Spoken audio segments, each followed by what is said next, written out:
গান্ধী আগামী দিনে অবশ্যই অবশ্যই রাহুল গান্ধী তো আগামীতে আমরা নিয়ে আসবো। তাতে যদি বিজেপির সঙ্গে আমাদের যুদ্ধ করতে হয় তাও আমরা করে রাহুল গান্ধীকে নিয়ে আসবো। কিন্তু আমরা জাতপাত রাজনীতি তো করিনি, জাতপাত রাজনীতি তো করবো না।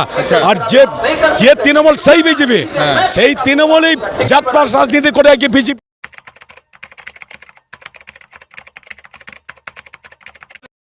पश्चिम बंगाल में एक शहीद दिवस का रैली है, एक दिव्यांग साथी आपनी तो देखते पारिनी किंतु কোথায় থেকে এসেনি? আমি এসছি চাপড়া থানার থেকে, নদিয়া জেলা চাপড়া থানা আমার বাড়ি। আচ্ছা, আমি দীর্ঘদিন ধরে কংগ্রেস দলটা করি।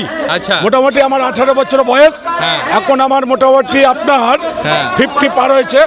ঠিক আছে, তো কংগ্রেস দলটা করি এই কারণেই, কংগ্রেসের সমস্ত আদর্শ থেকে এ টু জেড সব ভালো পেয়েছিল, কংগ্রেস দলটা করি। তো বিজেপি বলছে কি আমরা বাঙালকে ভালো করে দিব, আমাকে একবার মৌকা দিয়ে দিয়েছেন, আমরা কাজ করছি। আচ্ছা, তাহলে এবারে বিষয়টা বলি।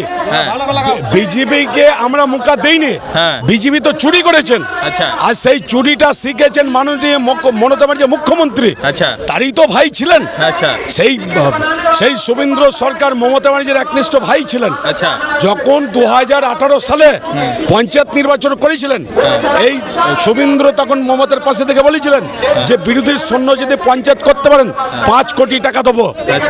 আরে ঠিক আছে, তো আপনি কি বলবেন রাহুল গান্ধী আগামী দিনে? অবশ্যই অবশ্যই রাহুল গান্ধী তো আগামীতে আমরা নিয়ে আসবো।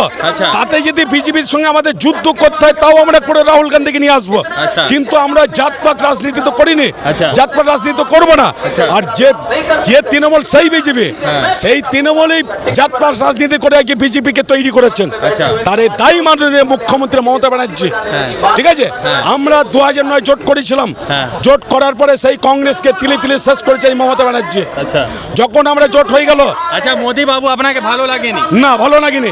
এই শুভেন্দ্র বাবুর যখন ক্ষমতা আসলো, আমাদের বলো প্রতিমন্ত্রীর টাকা দেবো 2000 থেকে 3000 টাকা দেবো, কিন্তু কোনো 1 টাকাও বাড়ায়নি। ভালো লোকদের অন্নপূর্ণা ভান্ডার আরো কিছু করেছেন, আমাদের জন্য কিছু করেনি। আচ্ছা, দিদি ভালো ছিল ইয়া এমনি কংগ্রেস ভালো থাকবে? দিদি তো কিছু করেনি, এও কিছু করেনি। আচ্ছা, যদি কংগ্রেস 10 বছর ইউপি সরকারে ছিল 1-2, সেখানে কংগ্রেস সরকার আমাদের টাকা বাড়িয়ে গিয়েছিলেন 1000 টাকা। ঠিক আছে, সে মানে টাকাটা বাড়িয়ে কংগ্রেস সরকার, এ কিচ্ছু করেনি, এ আরো আমাদের ভাগগুলো খেয়ে নিয়েছে। আগামী দিনে বাঙালি কি হবে? আগামী দিনে কংগ্রেস ছাড়া কোনো বন্ধু নেই। রাহুল গান্ধী এছাড়া কেউ নাই। তাছাড়া দেশ শান্তি কেউ বাড়তে দিতে পারবে না। আচ্ছা, আপনাকে রাহুল গান্ধী ভালো বক্তব্য লাগে? অবশ্যই লাগে। হ্যাঁ, মোদি বাবু বলেছে, আরে ও যে ঝুট বলে। আচ্ছা, ও তো যখন বলেছিল কংগ্রেস আসার পরে এত চাকরি দেবো, সে চাকরিও দেয়নি। নোট বাতিল করে দেশটা শেষ করেছিল। যখন আপনার কি মাসে যেন নোট বাতিল হলো, সেখানে কালোবাজারি দেখা গেলে কি ওর দলের লোকের কাছে কালোবাজারির টাকা, অন্য কারোর কাছে কালো টাকা পেল না। সেখানেও দেশ থেকে ভারতবর্ষ থেকে শেষ করলো, অনেক অর্থনীতি পিছিয়ে গেল।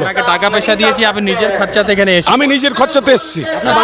আমার বাড়ি চাপড়া থানা।